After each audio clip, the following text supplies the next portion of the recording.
For this one, we're going to look at absolute value equations.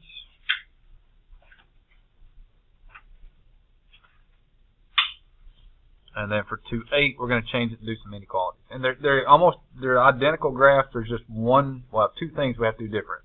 Really, it's just one thing, and one little extra thing we'll do for that. All right, so yesterday, when we talked about absolute values, what's the basic shape of an absolute value equation? What did we say yesterday? V-shape. There we go. It's going to be V-shape. So if we're doing the absolute value of x, the graph, when we get finished with it, is always going to be a V-shaped graph.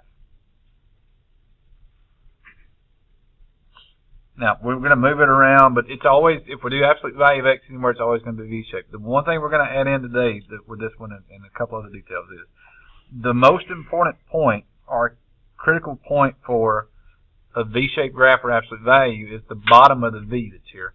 And that bottom of the V is called the vertex.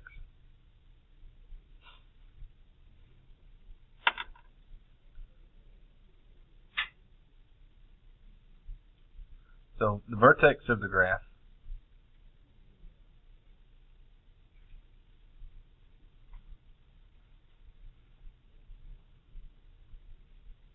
of an absolute value equation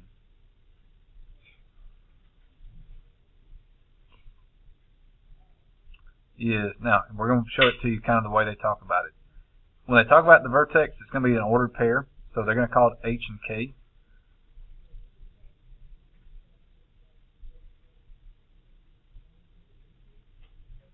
Now, here's how they're going to get the H and the K from this, because it's going to be one of those things that, and this is one of those you don't have to do any work to get the vertex. This is one of those things you just have to look at it.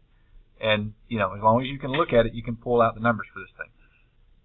The basic part when we're talking about the absolute value is basically this, that you're always going to have, you know, y equals absolute value of x, and then here's where the H and the K are going to come from. The H is going to be the number that's going to be behind or on the inside of the absolute value. The K value is going to be on the outside. Now, and this is where it's going to be a little bit different how we do this. Yesterday we said that if you put this number on the inside, like it was minus whatever, you moved it in the opposite direction. So this one, the minus is always going to be, it's going to be changing the sign. So if you had to pull this thing out, it would be, HK would be your vertex. That you're always going to change the sign.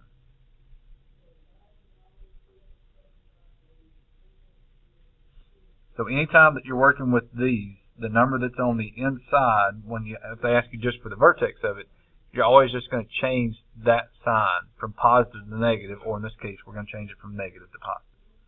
The outside one is going to stay exactly the same.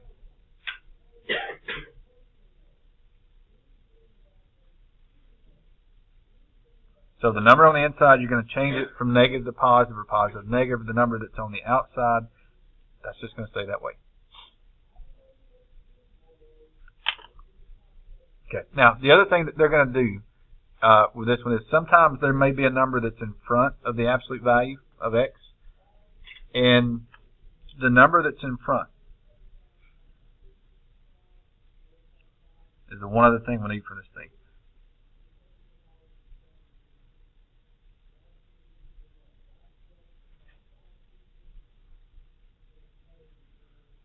Now, and this is just something that I kind of do, that this is not in the textbook and this isn't anything official. This is just for the stuff we're going to do. But the number in front of x is we're going to call it the kind of slope. And again, this is not mathematical. This is just me kind of talking so we know what's going on. That the kind of slope tells you how much to, it's like slope, it's going to tell you how much you have to move to get to the next point. But it's different because you have to move to the right and you have to move to the left.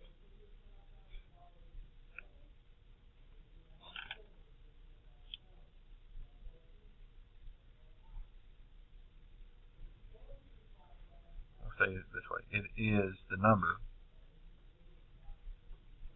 or the amount you must move to the right and left from the vertex.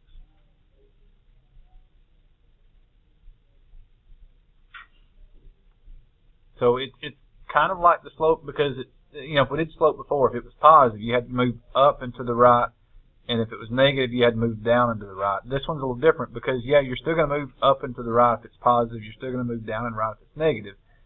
The only difference is that you also, after you move it to the right, you also have to move down and to the left to get the other point. Because, again, it's going to have to be a V shape. Okay, so that's, and again, really, they're going to ask you to do just to find the vertex. Most of these are going to ask you to tell me what the vertex is, and then from there you're going to graph it. And again, the other part of the graph then is that basically this number that's in front of x, which is kind of like the slope, but it's not exactly the slope, that's the other number that you're really going to have there. Okay, so here we go. Now again, this is going to look similar to kind of what we were doing yesterday. At the tail end of class. And again, that's the only reason I want to show it to you then is that it makes it a little bit easier when we talk about it today. So for this one, we're going to identify the slope.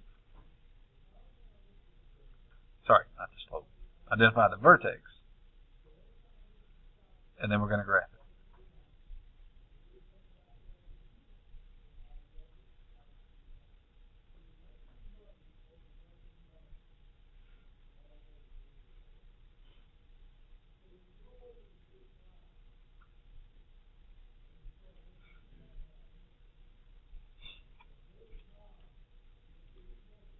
Alright, again, here's where we're going to keep it really simple.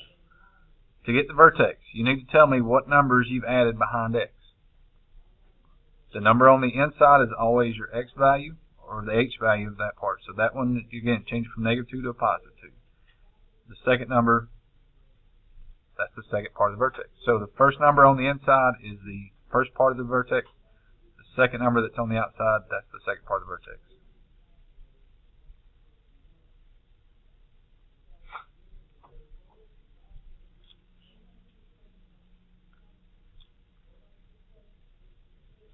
Okay. Now, the kind of slope that we have here.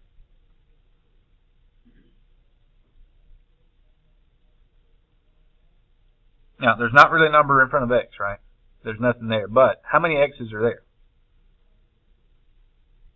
There's one x, right? So for this one, your kind of slope would equal 1. Because, again, if there's an x there, then it's understood that there's a 1 in front of it. So when we talk about the slope, then it needs to be 1 over 1.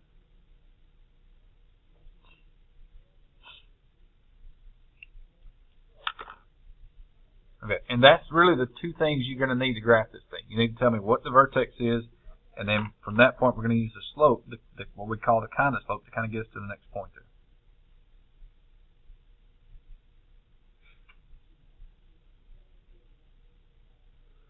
Okay, question?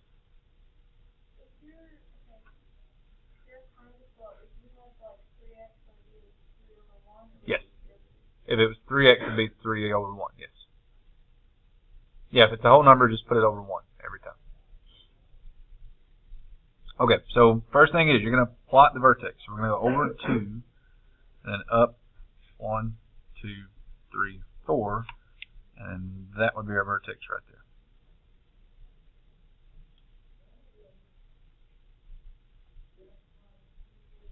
Okay, and since it's positive, we're going to go up 1 and over 1 to get the next point. Now, and if we were just graphing, if we were just graphing y equals mx plus b form, we'd get those 2 points, we'd draw the line, and we'd be good. But again, because it's absolute value, it has to be a V-shaped graph. So from the vertex, we went up 1 and right 1. Now we're going to go up 1 and left 1, and that gives us what direction the V-shape is going to go.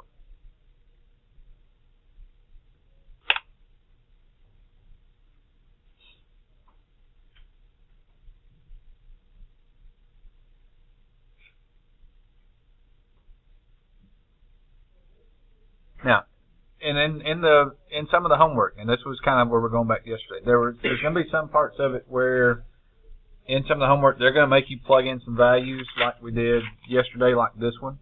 Now, test-wise, you don't have to do this because you just don't have to. I mean, there's going to be a couple of homework problems where they're going to make you do this and just go back and plug in some numbers and work it out, and that's just remembering your basics on that one. But test-wise, I'm not going to ask you to go back and make a chart and plug everything in. On the test, I'm just going to say, all right, here's this thing, just graph it and tell me what we're doing. And again, this is kind of like we did yesterday. The inside movement tells you how much to move left and right. The The outside movement tells you how much to go up and down, and that's basically what the vertex is. This is your x value, which is your side to side. This is your y value, which is your up and your down movement. So they're trying to get you to see from what we did yesterday that, again, the inside number tells you how much to move left and right. The outside number tells you how much to move up and down. Okay, and if I ask you to graph on the test, that's all you have to do is that right there. Give me what the vertex is, and then draw V from there, just using your slope there.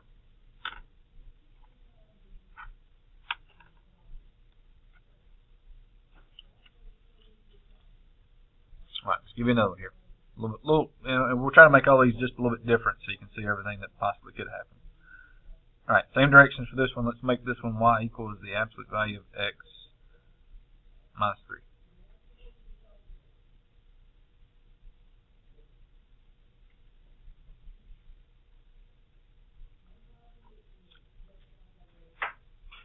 All right, you need an inside number and you need an outside number.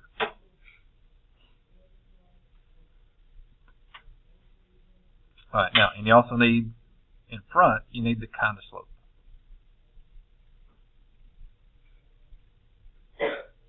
Again, it's not really the slope, but it's kind of sort of like it. So there is an x here. Now, if there's not a number in front, again, that's understood to be 1, because there is one x there that's there. Okay, now, second part is, are we adding anything or subtracting anything to this x? On the inside. You know, take that away from it. Is there anything we added or subtracted on the inside? There's not, right? So if there's nothing that we're adding to it, what is the number for nothing? 0. Yeah, so don't overthink that one too much. Because if there's nothing behind it that we're adding or subtracting, that number's just going to be 0. And then we put the -3 on the outside, and that'll be the next point right there.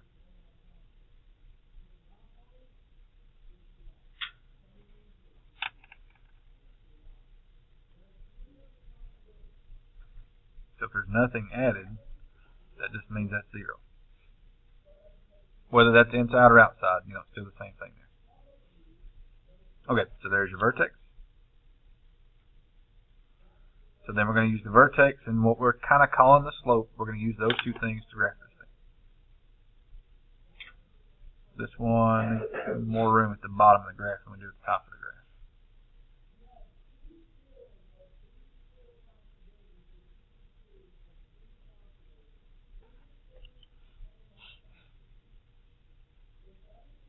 Okay, now the most important point on the graph is the vertex, and that's why they talk about identifying the vertex. So this is 0, -3, so you're not moving any side to side. We're going to go down to -3 and put a dot, and that's going to be our vertex. And again, the kind of slope tells us how much to move to the next point, but we have to move up 1 and over 1 to the right, but the slope means we also have to move up 1 and back 1 to the left, and that gets us the V-shaped part of the graph.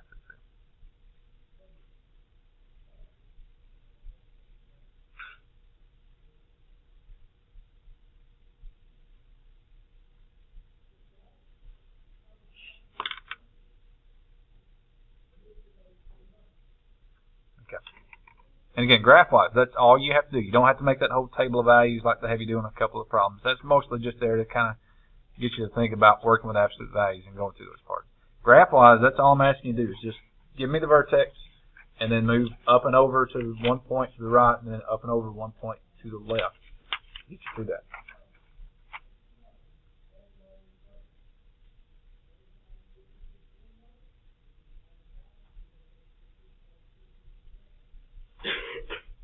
Okay, so the next one, let's go absolute value, or -2 times the absolute value of x.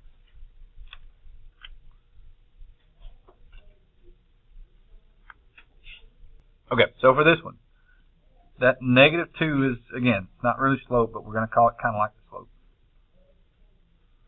So that's always that number that's in front of x, so that's -2. So to make it a fraction, that's -2 over 1. There's nothing on the inside and there's nothing on the outside that you're adding to this. So if you don't add anything to it, that just makes it 0, 0.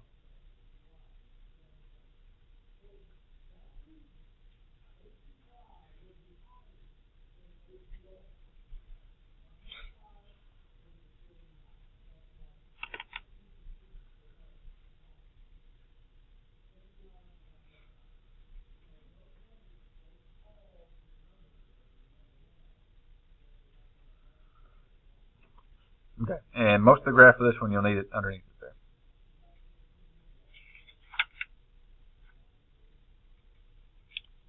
Okay, so vertex is at 0, 0. So there's this dot right there.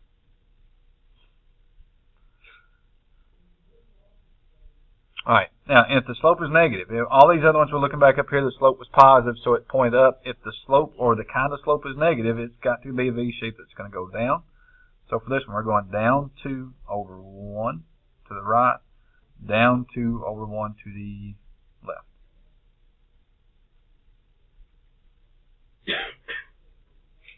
And that makes your V-shaped graph.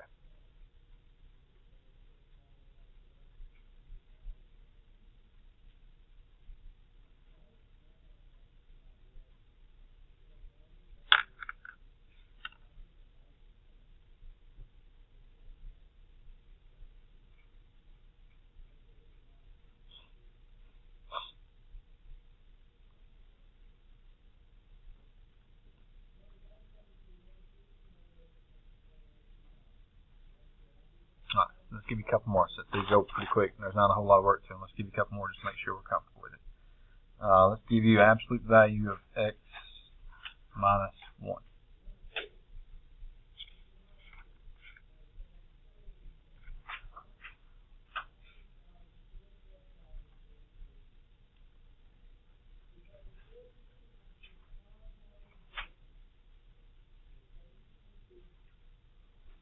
Okay, change the sign from negative 1 to positive 1 on the inside.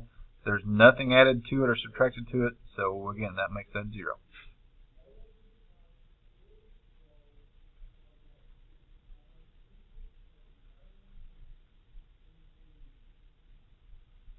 Alright, and the kind of slope, if there's not anything there, that's just an understood 1, so that means we're just going up 1 over 1.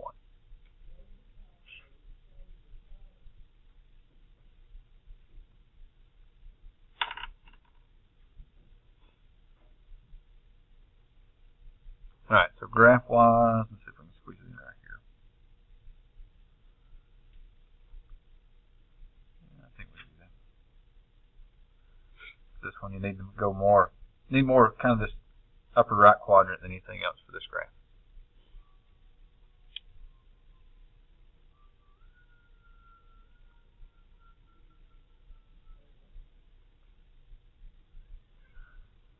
Alright, vertex at 1, 0.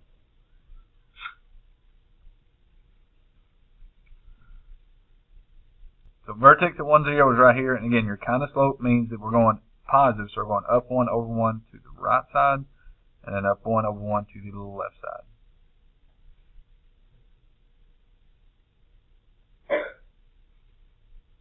And there you go, there's your graph.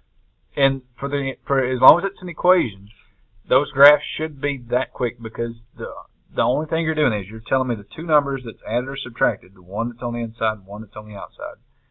And then whatever number's in front of x, that's your slope. Now again, there always has to be a number because there's always an x here, so the default is that your slope is basically 1 or 1 over 1 every time. But if there's nothing added or subtracted behind it, then those have to be zeros.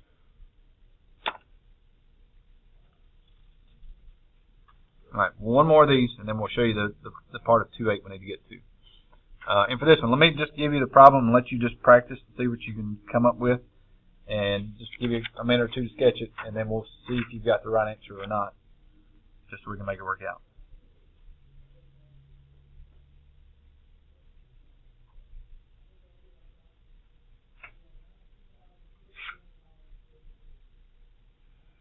Okay, so let's go with y equals 3/4 times the absolute value of x plus 2 minus 5. Okay, first things first, got to have the vertex.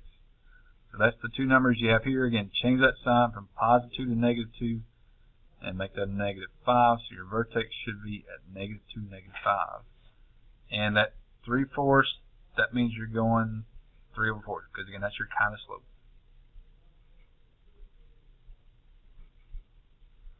Now with already fractions, we don't have to worry about changing anything there. Alright, when you graph it, this one's going to be way on the left over here.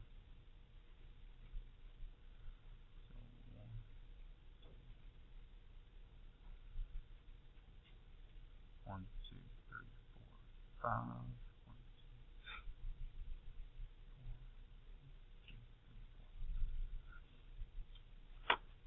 So vertex is at -2, -5. So that's to the left and down 1, 2, 3, 4, 5. So that's the vertex way down here. Alright, your slope is 3/4, so to get the next points, we've got to go up 1, 2, 3, and over 1, 2, 3, 4 to the right. And after you come up, instead of going 4 to the right, we've also got to go 4 to the 1, 2, 3, 4, 4 to the left.